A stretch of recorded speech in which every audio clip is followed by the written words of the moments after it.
দাদা ভাই তুমি চাইছো হচ্ছে পুরনো জুতো। না পুরনো জুতো, দুদিন আগে এই জুতোটা আমি কিনেছি। না না এক মিনিট, আমি নতুন জুতো চেয়েছি। ও যথারীতি যেটা করে নতুন কিছু আমাকে দেওয়া, ওর হাতে তো নেই। আমাকে এই জুতোটা যে ওকে আমি যদি দিয়ে দিই তাহলে আমি পরে কি যাবো? এই তো আমি ওইসব ফালতু জুতো পরি না। ঠিক আছে তাহলে খালি পায়ে যাবে না, যাবি তো গাড়ির মধ্যে। আর এটা তো উডল্যান্ড খালি পায়ে যাবো। এটা পরে নে না। না ওরা তো এখান থেকে চলে যাবে। আরে গান্ডু। সুন্দর জুতো দুদিন আগেই কিনেছিলাম। এই জুতোটা কবে এসছে? ছিঁড়ে গেল না, কবে এসছে বলো? বেশি দিন হয়নি। বেশি দিন হয়নি, আর দুদিন। ও আমাকে সাউথ সিটিতে বললো এরকম একটা জুতো আমাকে দেবে। এখন বলছে এই পুরনো জুতোটা নেই। 8,500 টাকার পারফিউম কিনতে গেছিল, পারফিউম কিনে লাইনে দাঁড়িয়ে পালিয়ে এসছে, নিয়ে আমার কাছ থেকে 7,500 টাকা নিয়েছে। 7,500 টাকা। মা বলো আমি গয়না কিনে দেবো মা তোমাকে ওই টাকায়। না আমার দরকার নেই, কষ্ট করে এই কোনো গয়না পড়বে মা। এই যে এই জুতোটা হিলওয়ালা জুতো দাদাই এর পায়ে চলে যাবে আজকে থেকে। চলে গেল দাদাইয়ের পায়ে।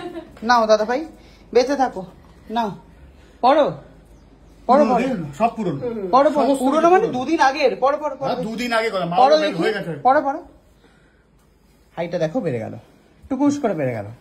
ঠিক আছে, এতটাই পুরনো হয়ে গেছে, পুরো বেঁকে গেছে, পায়ের ছাপ পড়ে গেছে। আরে ওটা ওরকমই তৈরি, বলে পায়ের ছাপ আবার বেটে হয়ে গেল। বলছি যে একটা কিছু ইয়ে দে, জামা কিছু নেই। একটা দে কিছু। হ্যাঁ নতুন তো চাইছে না কিছু।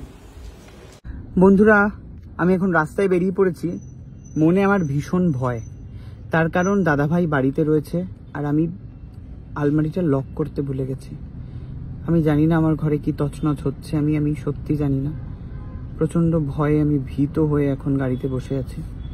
আমি বেরিয়েছি হচ্ছে এই যে শিবম ফুটানিবাজ, সারাদিন চুল ঠিক করতে থাকে আর उसका ফুটানিবাজ बीवी। बोलो আমার लगा बड़ी से। और इधर फुटनीबाज को दिखा दो, मेन फुटनीबाज। हम देखो एकदम नॉर्मल जैसा मुंह लेके मैं भी नॉर्मल। तुम तो ऐसे ही गए थे ना कल कॉलेज में भी? हाँ कॉलेज में भी और फिर आज भी ऐसे ही हो। एकदम नॉर्मल सा नॉर्मल तो नहीं है, क्योंकि एक कपड़ा एक नॉर्मल नहीं है, घटिया एक नंबर। नहीं एक कपड़ा एक दिन क्यों वेस्ट करना है मुझे? सार्फ बचा के रखता हूँ मैं। ওকে যাই হোক, তো এই হলো ব্যাপার। কিন্তু আমার ঘরে যে কি যত্ন হচ্ছে আমি সত্যি বুঝতে পারছি না। মনের মধ্যে একটা হাসছি খেলছি ঘুরে বেড়াচ্ছি, কিন্তু একটা হু হু হু করে উঠছে হঠাৎ করে, হু হু। এই বুঝি আমার সব চলে গেল, সব চলে গেল। যাই হোক, এসবের পর আমরা এখন একটুখানি খেতে যাচ্ছি। আলো নেই আছে তোমার গাড়ি মে? হ্যাঁ, তো এই হলো ব্যাপার। ঠিক আছে, তাহলে দেখা হচ্ছে খেতে গিয়ে। Okay bye. যেই ভয়টা পেয়েছিলাম সেই ভয়টাই হয়েছে। মাকে ফোন করেছিলাম, মা বললো যে জানি না, কিন্তু ব্যাগে করে কিছু একটা নিয়ে নিয়েছে তোর জিনিস। তো এটা আমাকে এখন বাড়িতে গিয়ে খুঁজতে হবে। মানে এ কিরকম জীবন, নিজের কোনো প্রাইভেসি নেই, নিজের আলমারিতে কোনো প্রাইভেসি জিনিসপত্র রাখা যাবে না, মানে কি